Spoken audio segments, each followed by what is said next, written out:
இப்போ இப்படி இருக்குது இந்த மாதிரி போயிட்டுருக்கு சொல்லுங்கள்.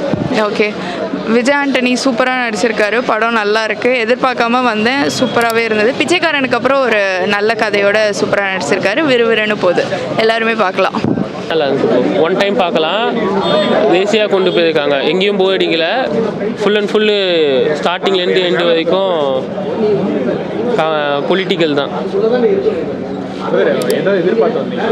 நான் இந்த மாதிரி தான் இருக்கும், நான் இது எக்ஸ்பெக்ட் பண்ணி தான் வந்தேன். அந்த மாதிரி தான் இருக்குது படம். புதுசாக எதுவும் இல்லை, ஆனால் எங்கேயும் போய் அடிக்கல. நம்ம சீட்லேயே உட்காந்து ஃபுல்லாக படம் பார்க்கலாம். மகேஷ் பாபு விட இது பரவாயில்லைங்க. படம் காமெடி எங்கேயும் இல்லை ப்ரோ. படம் ஃபுல்லாக வந்து சீரியஸாக தான் இருக்குது. அந்த ஃபுல் அண்ட் ஃபுல்லு பொலிட்டிக்கல் தான். இவர் எவ்வளோ அமௌண்ட் எடுத்தாரு, அந்த அமௌண்ட் மூலியமாக மக்களுக்கு இன்டெரக்டாக எவ்வளோ ஹெல்ப் பண்ணாரு. அது அரசியலுக்கு வந்து தான் ஹெல்ப் பண்ணணும்னா இல்லை, அந்த இருந்த இடத்துலேருந்தே ஹெல்ப் பண்ணலாம். அந்த மாதிரி தான் பண்ணுறாரு. மெசேஜ் எதாவது கனெக்ட் பண்ணியிருக்காரு. மெசேஜ் வந்து என்ன, ஃப்ளாஷ்பேக் போர்ஷனில் வந்து இந்த கம்யூனிஸ்ட்டு அதை பற்றி கேட்டிருக்காங்க. ஸோ கம்யூனிஸ்ட் பற்றி சொல்லியிருக்காங்க. மக்களை எப்படி உள்ளடக்குறாங்க, மக்களை அடக்கி என்ன பண்ணுறாங்க. அப்போ கேள்வி கேட்கணும். நம்ம பாதிக்கப்பட்டவங்க மட்டும்தான் கேள்வி கேட்கணும் இல்லை, அவங்களுக்காக நம்மளும் கேள்வி கேட்கணும் அப்படின்னு சொல்லியிருக்காங்க. லேகெல்லாம் ஒன்றும் இல்லை ப்ரோ. நம்ம ஃபர்ஸ்ட் ஹாஃபை விட செகண்ட் ஹாஃப் நல்லது, ஈஸியாக ஸ்பீடாக போகுது. ஃபர்ஸ்ட் ஹாஃபில் வந்து அப்போ தான் ஸ்டோரிக்குள்ளே போகிறாங்க. ஸோ எல்லா படத்துக்கும் ஃபர்ஸ்ட் ஹாஃப் கொஞ்சம் ஸ்லோவாக தான் போகும். செகண்ட் ஹாஃபில் வந்து நல்லா ஈஸியாக கொண்டு போயிருந்தாங்க. எங்கேயும் போய் அடிக்கல, ஒன் டைம் பார்க்கலாம். எனக்கு இந்த பர்சனலாக எனக்கு இந்த படம் ரொம்ப பிடிச்சிருந்துச்சு. நான் வந்து இந்த டைரக்டரோட படம் இது, அவருக்காக தான் இந்த படம் பார்க்கவே வந்தேன் நான். ஆனால் நான் எதிர்பார்த்ததுக்கு மேலே இந்த படம் வந்து 10 டைம்ஸ்ன்னு சொல்லுவாங்கள்ல, ஆனால் 1000 டைம்ஸ் பெட்டராக இருந்தது.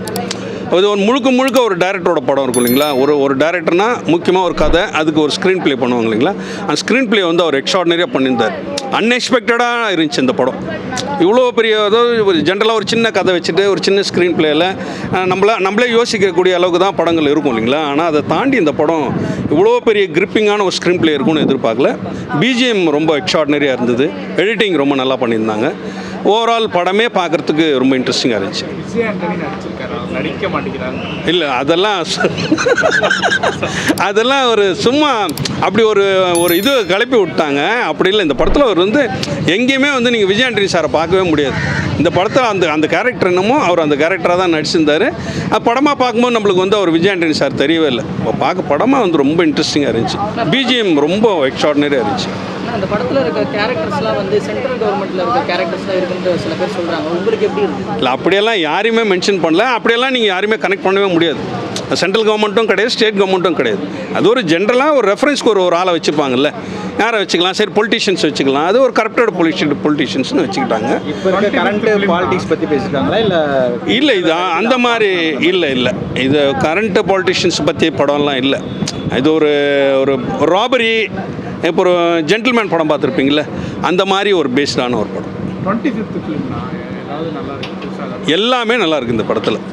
அப்படியெல்லாம் நீங்கள் எதுவுமே இது நல்லா இருக்குது அது நல்லா இருக்குலாம் சொல்லவே முடியாது. ப்ரொடக்ஷன் காஸ்ட் வைஸ் படம் வந்து பெரிய பட்ஜெட்டிங்கில் பண்ணியிருக்காங்க. மேக்கிங் எக்ஸ்ட்ராடினரியான மேக்கிங் இருந்தது.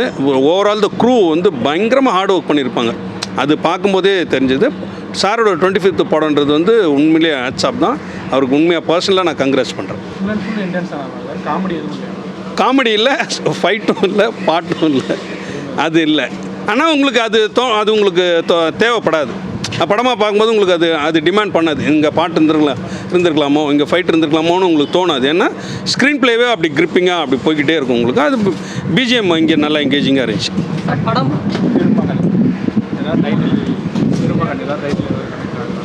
புரியல, நீங்கள் என்ன கேட்குறீங்க? டைட்டில் வச்சிருக்காங்க, ஸோ அது எதனால் வச்சுருக்காங்க? பவர்ஃபுல்லான ஒரு ஆள்னா உங்களுக்கு அப்படி சொல்லுவீங்களா, ஒரு சக்தி உருவமாக இருக்கார் அப்படின்னு சொல்லுவாங்கள்ல. ஒரு திருமகன்னா நீங்கள் ஒரு ஆள் வந்து ரொம்ப க்ளோரிஃபை பண்ணி பேசுகிற மாதிரி.